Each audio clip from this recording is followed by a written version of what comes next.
Hello and welcome to our second of 3 Flex training videos. In this video, we're going to be showing you guys how to both prep and deprep or return an event here in Flex. So let's begin. Taking a look at the screen, you guys will go to flex.rthgroup.com and it will bring you to something that looks like this. Once you're there, use your credentials to log in, and here we go. Once you're logged on in, you'll see that same screen that we talked about before. You have the resource browser, the workbench menu, and of course the taskbar up at the top. So now that we're logged in and we know where everything is, let's go ahead and begin to prep a show. So in order to do that, you first want to go to the taskbar and click on the Warehouse tab. Once you see that you're at the Warehouse tab, you're going to go to Prep Pull Sheet. Important thing to note, once you've reached the Prep Pull Sheet screen, you will be seeing both events for Zone and Rock the House inside this screen. So a good and easy way to tell is by looking at the account manager and seeing if it is either Jeff Dick or myself as the account manager, knowing that it is a Zone event.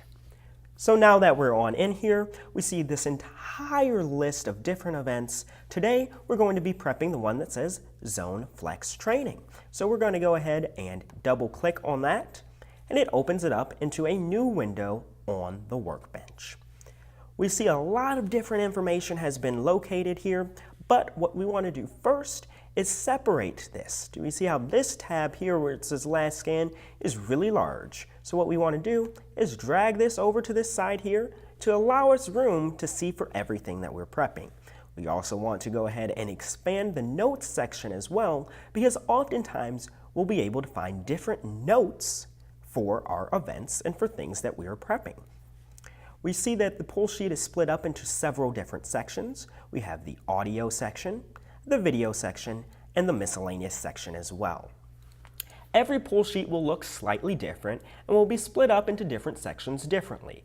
Note that most of them will be split up by audio, video, lighting. However, sometimes they can be split up by location, such as the room 1, room 2, so on and so forth, being able to know where that gear is going. When those things are split up like that, we do make sure that we label the cases in that fashion, so when the gear gets to the event, we know exactly where it's going. So taking a look back at our pull sheet here, we see that this says waiting for barcode, and we see that everything else is all listed out for us. So that means that we are ready to begin and ready to begin scanning out our first event. So from here, what we're going to do is we're going to start looking for these items. We see that we need one IEC cable, so we're going to go ahead and find that IEC cable, prep that, pull it, and be ready to scan it off. So in order to scan it off, all we're going to do is double click. The reason we're double clicking is because it is a non-serialized item. If it was a serialized item, we would be able to scan a specific barcode. Seeing as this is non-serialized, we're just going to double click, and it asks for a quantity. Since we were told to only get 1, we will enter the number 1 on our keyboard and click enter. You will then from there see that it has processed your scan and has put a little green check mark next to the IEC cable. At the very top, you'll see that you are 25% complete with prepping this pull sheet.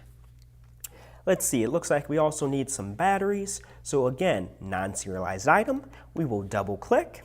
It will ask for a quantity, enter that quantity, and click accept or enter on your keyboard. Now, as you guys are checking and scanning off more items, it might become beneficial for you to go and check this Hide Completed Items checkbox.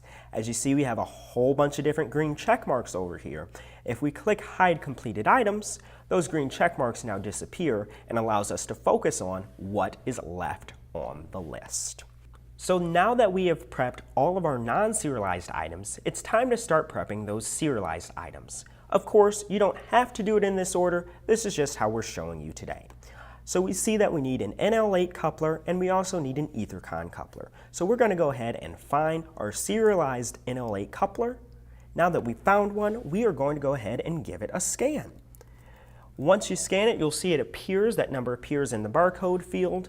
It processes and it checks itself off. Because we had the hide completed items checkmark checked, you see that it just disappears from the list. And it looks like we also have an EtherCon coupler to find, so we will go ahead and find that as well and scan it. It again scans and checks off the list. Now that we've scanned everything on out, it says prep is ready to be finalized. We want to go ahead and finalize that prep. And that's it. You've now successfully prepped an event here at Zone. It's just that simple. Now let's move on forward and show you guys how to deprep or return event to Flex. So now that you've got this event prepped, you can go ahead and close on out. In order to deprep an event, you're going to go back to that warehouse tab, just as we said before, and you're going to click Return Manifest. All of that gear is going to be coming on back in, and we see Zone Flex Training. Just as we did before, we will double click.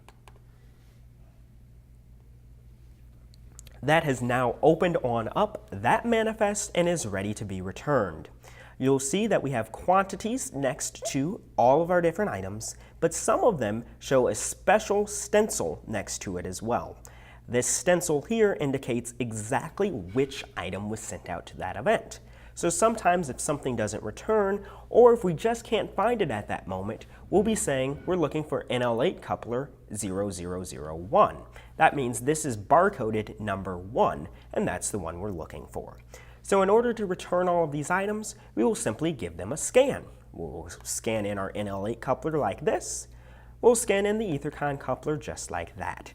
You'll see those got 2 check marks right next to them, and they're good to go.